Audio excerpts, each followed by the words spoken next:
Patrick's friendship comes with a dark, twisted price. If I can't have it, no one can! Here are moments that prove Patrick needs to be punished. In Pet Sitter Pat, the episode begins with SpongeBob excitedly receiving a letter from his grandma inviting him to her birthday celebration.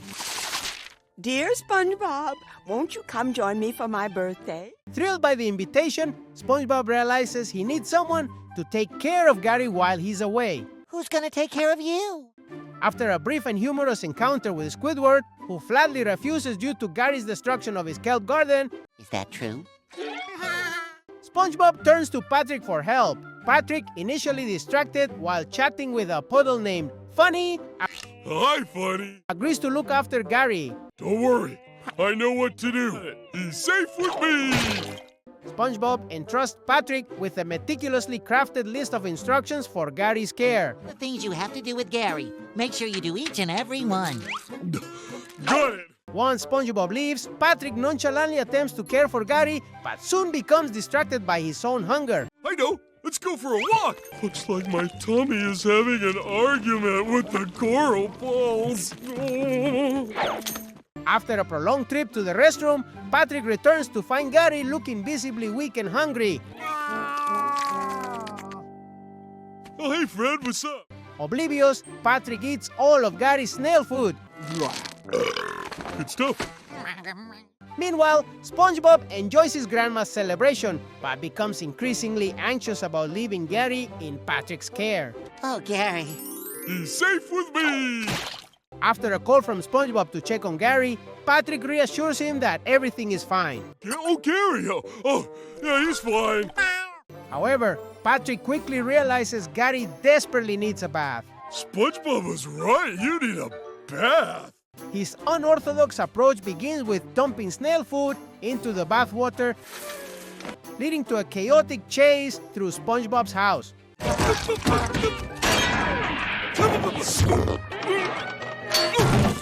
Determined to give Gary a bath, Patrick employs bizarre tactics, You gotta trick the snail. You gotta be smarter than him. including using a flamethrower to burn SpongeBob's bed in an attempt to entice Gary into the bath.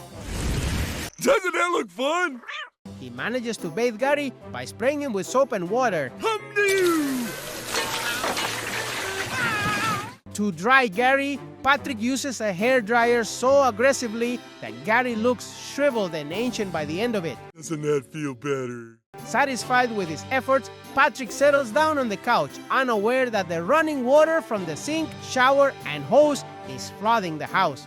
Meanwhile, at Grandma's house, after Grandma's cake's abundance of candles reminds SpongeBob of potential disasters, Grandma, I gotta use your phone again. Patrick picks up nonchalantly, even as chaos unfolds around him, including water-filled rooms and floating furniture.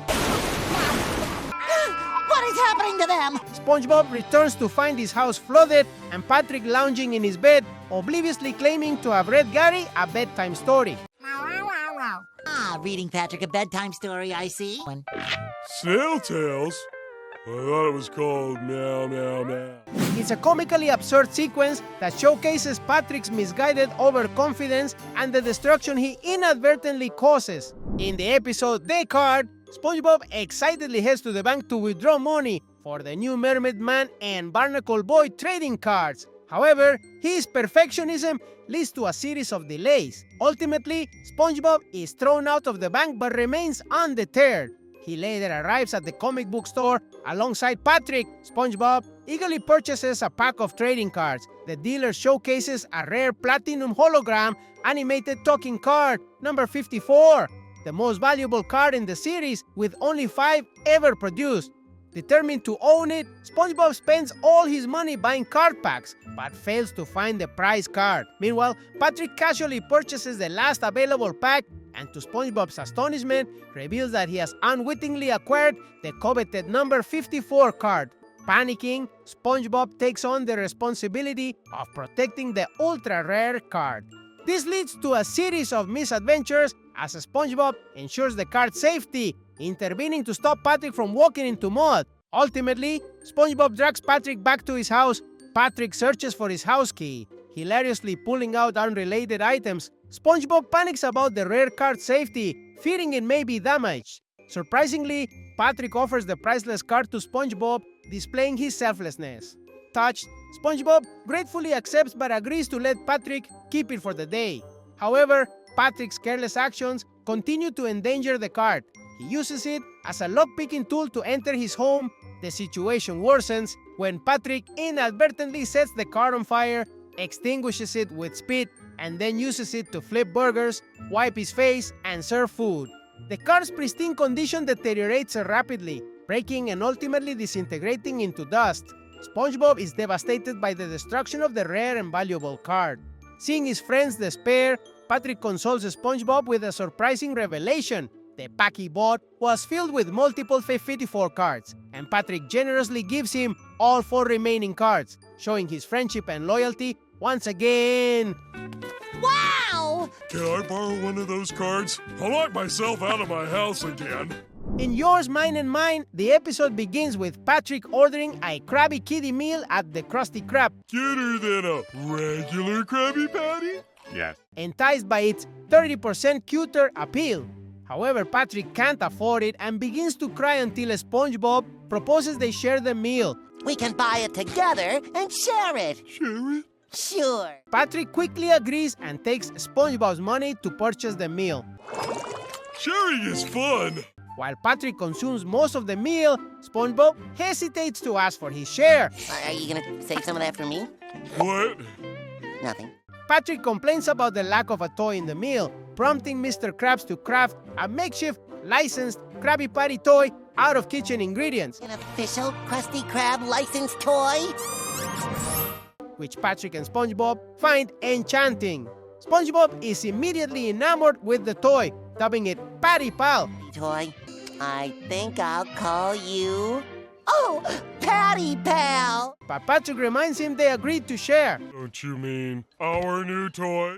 While SpongeBob tries to be fair, Patrick consistently hogs the toy, claiming it's not yet SpongeBob's turn. Very good. When's my turn? Aren't you supposed to be working? Despite promises to let SpongeBob play with Patty Pal later, Patrick keeps stalling, eventually taking it home and playing with it all night. How about now? No, maybe tomorrow. Night-night, Patty Pal. No touching! See you tomorrow. The next morning, a frustrated SpongeBob goes to retrieve the toy, only to be met with resistance. I'm not home right now. Please leave a message. Patrick uses various excuses to avoid sharing. Patrick, it's my turn. Got any ID? I have my milkshake dispenser operator's license.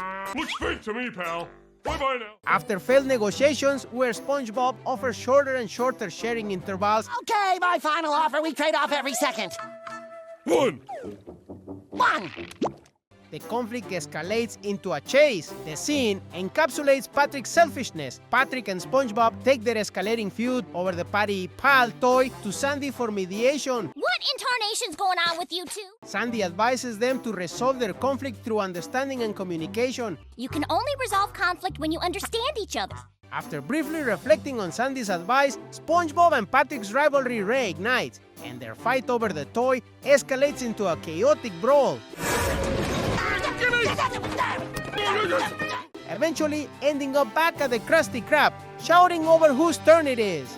My turn! No, it's mine! Mine! In a dramatic act of defiance, Patrick eats the Patty Pal.